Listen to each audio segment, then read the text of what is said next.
So let's talk about a paradox. How can one single country be seen as, on one hand, maybe our best hope for solving the climate crisis, and on the other, the biggest threat to global stability?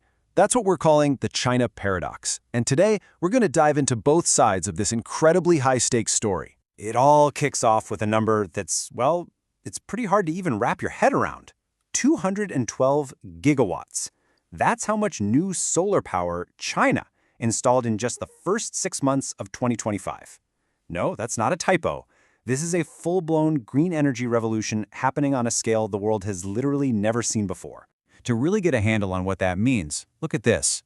In just 6 months, China added more solar capacity than the entire United States has installed ever in its whole history. It's more than double the total capacity of India. We're not just talking about growth here. This is like watching a global superpower completely rewire its energy system in real time. Okay, so let's start with this side of the coin, the hard data behind the story of China as a green giant. And the results of this surge? They're absolutely stunning. For instance, in the first half of 2025, China's CO2 emissions actually fell. The new electricity from solar alone was so massive it covered every single bit of new power demand in the country. For the first time ever, both solar and wind, on their own, generated more power than hydropower. At its peak, the installation rate was just mind-boggling. An estimated 100 solar panels were being put in place every single second. And this is where the narrative takes a really sharp turn. Because for a lot of policymakers, especially in Washington, all this incredible green energy data, it gets overshadowed by a completely different set of concerns, leading to a very, very different conclusion. And that brings us to the other side of the paradox. It's what people in foreign policy circles often call the conventional wisdom, or the hegemonic thesis. It's basically the dominant view in Washington about what China's global ambitions really are. So what's the big idea here? Well, this thesis argues that China isn't just another competitor on the world stage. It argues China is a revisionist power. That means it's actively trying to tear down the current US-led global system and replace it with a new one, with Beijing at the center. From this perspective, pretty much every move China makes is a step towards that ultimate goal. This quote from a former US defense official, it really lays out the strategic thinking. From this viewpoint, a conflict over Taiwan isn't the final move. It's seen as a critical stepping stone. The logic goes, if you control Taiwan, you unlock the ability to project power way further out into the Pacific, which then directly threatens key US allies like the Philippines. And listen, this isn't just some abstract academic theory. The people who hold this view, they point to very specific, tangible actions happening on the ground in Taiwan. They're talking about alleged espionage, targeting military secrets, the active recruitment of both veterans and active service members, and even concerns that organized crime groups could be used to stir up chaos during a crisis, all while pushing stories designed to weaken the US-Taiwan relationship. And make no mistake, this is not a fringe idea. This is the official, stated, bipartisan consensus at the very highest levels of the US government. The core belief that China has both the desire and the power to upend the global order, well, that's the foundational assumption driving American foreign policy today. But what if that foundational assumption is wrong?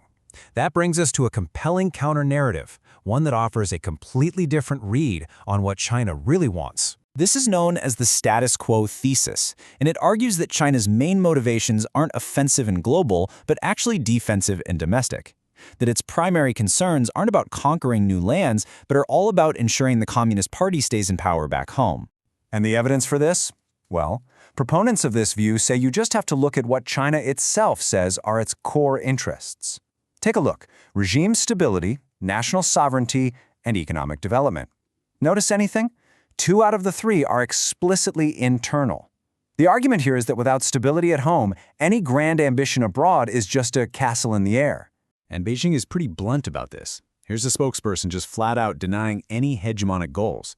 And then they flip the whole script, arguing that it's actually the US that's just projecting its own ambitions and its own Cold War mentality onto China.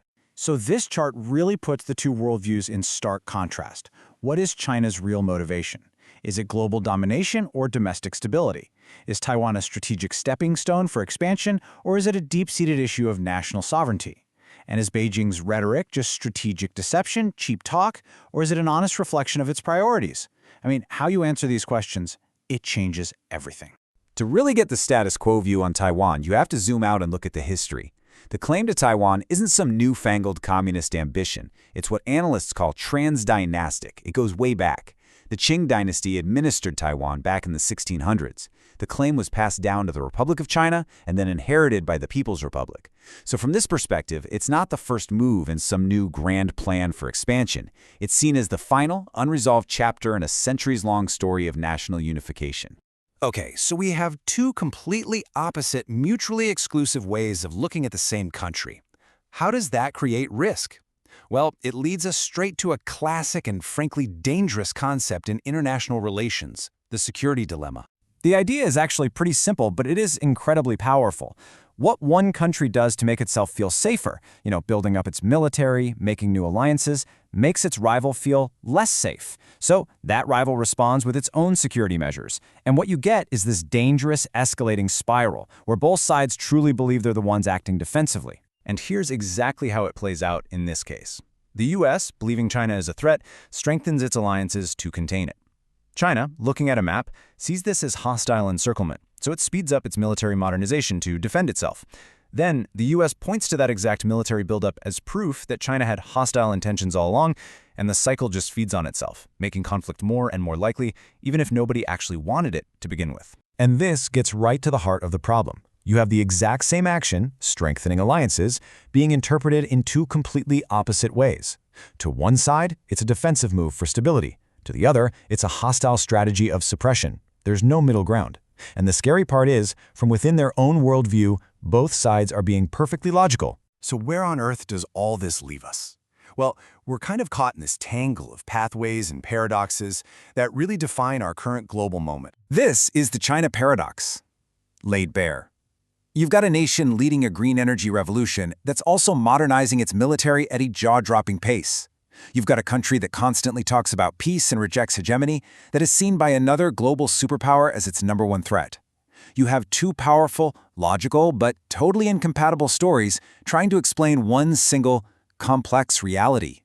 And at the end of the day, this might be the most important takeaway of all. The endless debate over which side is right and which is wrong might be missing the point entirely. The real immediate danger might be the gap itself, this massive chasm of perception that can turn what should be manageable competition into a self-fulfilling prophecy of catastrophic confrontation. Which leaves us staring down the central challenge of our time. Is it actually possible for these two profoundly different visions of what China is and what it wants to exist side by side on the same planet, without eventually leading to a collision? That's the question.